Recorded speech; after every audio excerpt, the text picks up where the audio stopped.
একটা ছোট্ট গ্রামের গল্প। একটা গরিব ছেলে ছিল, নাম রবি।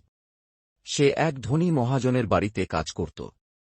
বিয়েবাড়ির কাজ থেকে শুরু করে গরু চড়ানো সবই করত সে। প্রতিদিন ভোরে মাঠে গরু চড়াতে যেত। একদিন রবি মাঠে বসে বাঁশি বাজাচ্ছিল আর গরুগুলো ঘাস খাচ্ছিল। হঠাৎ জঙ্গল দিক থেকে গর্জন শুনে সে তাকাতেই দেখল একটা বিশাল বাঘ গরুগুলোর দিকে আসছে।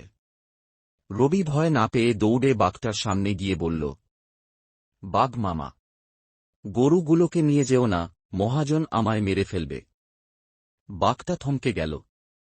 তার চোখে জল এসে গেল। সে বলল, কে রে তুই বাবা? আজ পর্যন্ত কেউ আমায় মামা বলে ডাকেনি। তারপর বাঘটা মৃদু হেসে বলল, তোর জন্য আজ এই গরুগুলো বেঁচে গেল রে বাবা। বাঘটা শান্তভাবে জঙ্গলে ফিরে গেল, আর রবি অবাক চোখে তাকিয়ে থাকল। যেন প্রকৃতির হৃদয়ে ভালোবাসার এক আশ্চর্য ছোঁয়া লেগে গেল।